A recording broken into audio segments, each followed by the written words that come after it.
India में residential house property को rent पर देना और रेंट पर लेना एक कॉमन प्रैक्टिस है।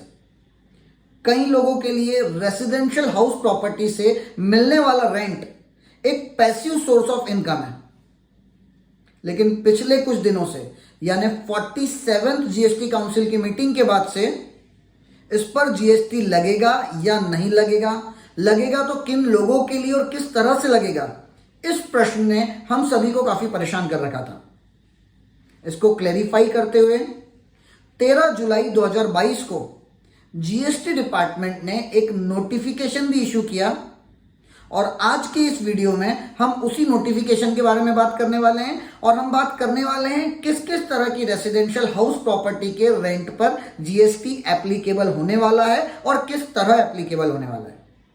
देखिए, सबसे पहली बात यदि की जाए तो 2017 में, मतलब वो ईयर जिस साल में जीएसटी इंट्रोड्यूस हुआ था, उस साल में रेसिडेंशियल हाउस प्रॉपर्टी से मिलने वाला रेंट या हाउस प्रॉपर्टी को किराए पर दी जाने वाली सर्विस पर जीएसटी को एग्जम्प्ट कर दिया गया था। जीएसटी की रेट 0 रखी गई थी।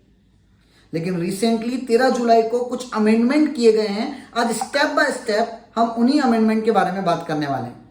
नंबर 1, देखिए, पहला केस यदि हम देखें तो ऐसा केस जिसमें लैंडलॉर्ड यानी मकान मालिक और किराएदार दोनों जीएसटी में रजिस्टर्ड नहीं है।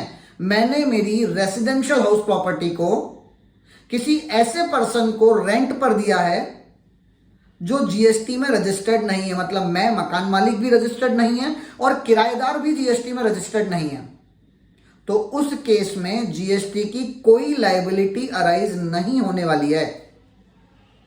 केस 2 की बात की जाए कि भाई मकान मालिक जीएसटी में रजिस्टर्ड है लेकिन किराएदार जीएसटी में रजिस्टर्ड नहीं है, तो उस केस में क्या होगा, तो ध्यान रखें, उस केस में पुराने नोटिफिकेशन का हमको बेनिफिट मिलेगा। मकान मालिक जीएसटी में रजिस्टर्ड है, किराएदार रजिस्टर्ड नहीं है, उसके बावजूद भी रेसिडेंशियल हाउस प्रॉपर्टी से मिलने वाले रेंट को जीएसटी में इंक्लूड नहीं किया जाएगा, उस पर जीएसटी नहीं लगेगा। केस 3, मकान मालिक जीएसटी में रजिस्टर्ड नहीं है लेकिन किराएदार जीएसटी में रजिस्टर्ड है, तो उस केस में क्या होगा, उस केस में ये जो अमेंडमेंट हुआ है ये एप्लीकेबल हो जाएगा। ये अमेंडमेंट क्या बोलता है कि यदि मैं जीएसटी में रजिस्टर्ड हूं, मैंने किसी रेसिडेंशियल हाउस प्रॉपर्टी को रेंट पर लिया है, तो मुझे उस रेसिडेंशियल हाउस प्रॉपर्टी पर जो मैं रेंट पे कर रहा हूं उसके साथ साथ एडिशनली जीएसटी भी पे करना पड़ेगा। जीएसटी कैसे पे करना पड़ेगा, जीएसटी मुझे आरसीएम रिवर्स चार्ज मैकेनिज्म के अकॉर्डिंग पे करना पड़ेगा।